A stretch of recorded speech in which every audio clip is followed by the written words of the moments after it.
الحمد للہ وحدہ والصلاة والسلام علی سید الانبیاء والمرسلین وعلی آلہ واصحابہ اجمعین الی یوم الدین۔ معاشرے کے اندر آپ نے یہ چیز نوٹس کی ہوگی کہ ابھی نکاح ہو کر 6 مہینے یا 8 مہینے یا 1 سال یا 2 سال نہیں ہوتے، فوراً اس گھر میں طلاق کی باتیں شروع ہو جاتی ہیں، اور بعض ایک ان پڑھ اور جاہل قسم کے مرد طلاق دے بھی دیتے ہیں۔ پچھلی ویڈیو میں نے آپ کے سامنے بات رکھی تھی جو کہ ہم طلاق ہی کے اوپر بنا رہے تھے کہ طلاق ایک ایسا عمل نہیں ہے جو اللہ کو پسند ہو۔ طلاق مسئلے کا حل ہے، نہ کہ مسئلے کو الجھانا ہے۔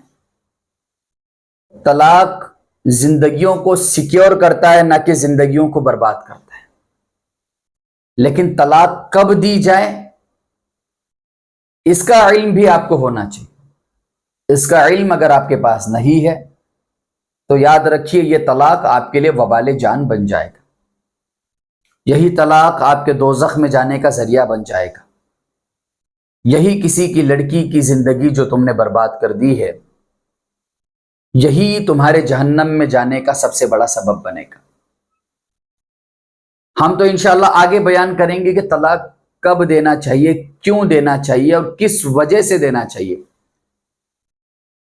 ہمارا نظریہ تو ملانے کا ہے، ہمارا نظریہ تو رشتوں کو جوڑنا ہے، نہ کہ توڑنا۔ حضور نے جو ہمیں دعوت دی ہے کہ یاد رکھنا رشتوں کو توڑنے والا جہنم میں داخل ہوگا، جنت میں داخل نہیں ہوگا۔ ہم نے لاسٹ ویڈیو میں بتایا بھی تھا کہ آپ اپنے دوستوں میں ایسے دوستوں کو ترجیح دیجئے جو دین سے زیادہ قریب ہو، تاکہ وہ آپ کو صحیح مشورے دے۔ ایک واقعہ آپ کو بتاتا ہوں۔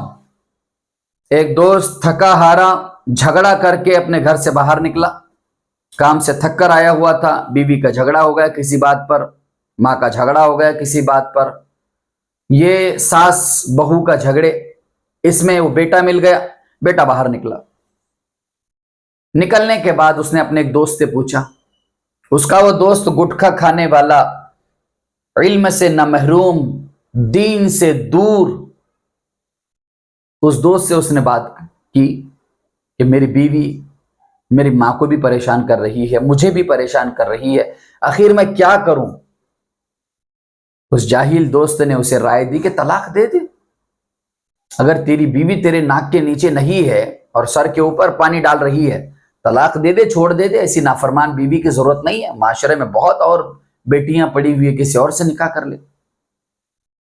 یہ بات مسلسل وہ 15 دن تک سوچتا رہا کہ میرے دوست نے مشورہ دیا طلاق دے، اور دوست سے جب بھی ملتا وہ وہی کہتا طلاق دے طلاق دے طلاق دے۔ کسی عالم دین سے بات نہیں کی، کسی علم والے سے بات نہیں کی، کسی اللہ کے بندے سے بات نہیں کی، کسی رسول اللہ صلی اللہ علیہ وسلم کے پیروکار سے بات نہیں کی۔ اب دیکھیے آپ کی دوستی آپ کی زندگی میں کیا رنگ ڈال رہی ہے۔ بالآخر 15 یا 20 دن بعد اس نے یہ نیت کر لی کہ میں آج طلاق دے دوں گا۔ وہ آیا گھر پہ اور اس نے طلاق دے دی کہ اب ہمارا ساتھ میں رہنا مشکل ہے، لہٰذا میں تمہیں طلاق دیتا ہوں، چلی جاؤ میرے گھر سے، اب تم میرے گھر میں تمہیں ٹھہرنے کی اجازت نہیں۔ بالآخر وہ لڑکی بھی روتی ہوئی اپنا سامان پیک کرتی ہوئی اپنے جو ہے تمام تر رشتہ داروں کو بتا کر، بھائی کو، امی کو بتا کر کہ انہوں نے مجھے طلاق دے دیا، میں آ رہی ہوں مکان پر۔ ان لوگوں نے بھی کہا کہ آ جاؤ، اب ظاہر سی بات ہے طلاق ہو گئی، اب کوئی راستہ بچا نہیں۔ طلاق رجعی ہوتی تو بات بنتی، بائن ہوتی تو بات بنتی۔ 3 طلاق ایک ساتھ دے دیے، اب پیچھے کوئی راستہ نہیں تھا، تو بہرحال اب چل پڑے بستر لے کر، کپڑے لے کر۔ اب 1 مہینہ ہی گزرا تھا کہ اس شخص کو یہ محسوس ہونے لگا کہ اس کی ماں اس سے جھگڑا کر رہی، تیری بیوی بھی ایسی ہے، تو بھی ایسا ہی ہے۔ تو اس نے کہا کہ بیوی کی وجہ سے جھگڑا ہو رہا تھا تو میری ماں اب کیوں جھگڑا کر رہی ہے میرے ساتھ؟ تو پتہ یہ چلا کہ جھگڑے کی وجہ ماں ہے، ماں اسے برداشت نہیں کر پا رہی تھی، تو جس کی وجہ سے طلاق ہو گئی۔ دوست کے غلط مشورے سے طلاق ہو گئی. اب اسے کوئی لڑکی دینے کو تیار نہیں. یہ جہاں بھی جا رہا ہے اسے وہی کہا جا رہا ہے کہ تمہاری پرانی بیوی، پچھلی بیوی تو بہت اچھی تھی، بہرحال تم نے اسے طلاق دے دی، ہم نہیں دیں گے اپنی بیٹی. بیوہ بھی نہیں مل رہی، طلاق یافتہ بھی نہیں مل رہی. اور ایسے میں ہی وہ شخص جو ہے 2.5 سال یا 2 سال بعد مجھے ملاقات کرتا ہے، مجھ سے ملتا ہے اور مجھ سے ساری باتیں کہتا ہے کہ مولانا کوئی وظیفہ، کوئی نسخہ بتائیے کہ تاکہ میں جو ہے میرے نکاح میں جو ہے آسانی ہو جائے. میں نے کہا کہ میں بتا دوں گا، پہلے مجھے یہ بتاؤ کہ ماجرا کیا ہے.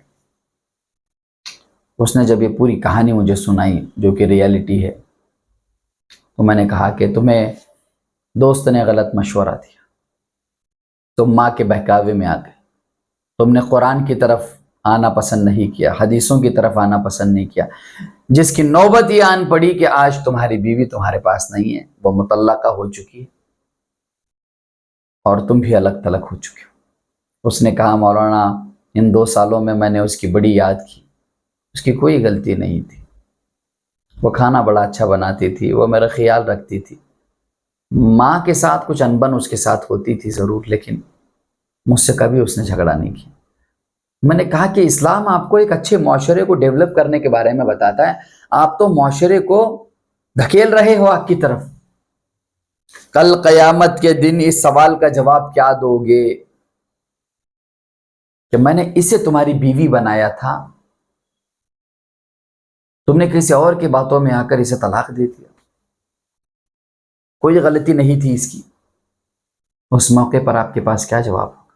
ایک بیٹی کی زندگی برباد کر کے اگر آپ یہ سوچ رہے ہو کہ آپ مزے سے رہو گے، سکون سے رہو گے، آپ غلط. انتظار کرو اپنی باری کے آنے کا، اور جب تمہاری باری آئے گی ذلیل ہو جاؤ گے، رسوا ہو جاؤ گے. اور میں اللہ سے دعا کرتا ہوں کہ اللہ تبارک و تعالیٰ تمہیں معاف کر دے، لیکن مجھے لگتا نہیں ہے کہ یہ معافی ہوگی، کیونکہ یہ حقوق العباد ہے، حقوق اللہ نہیں ہے.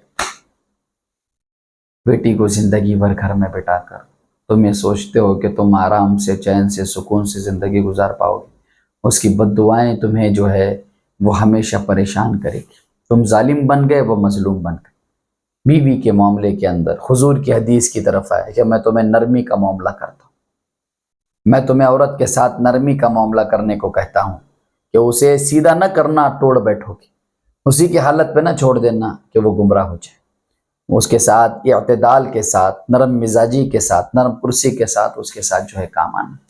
یاد رکھو نرمی کے ساتھ جو معاملہ ہینڈل کیا جا سکتا ہے وہ سختی کے ساتھ ہینڈل نہیں کیا جا سکتا. بعض دفعہ عورتوں کی بھی غلطیاں ہوتی ہیں.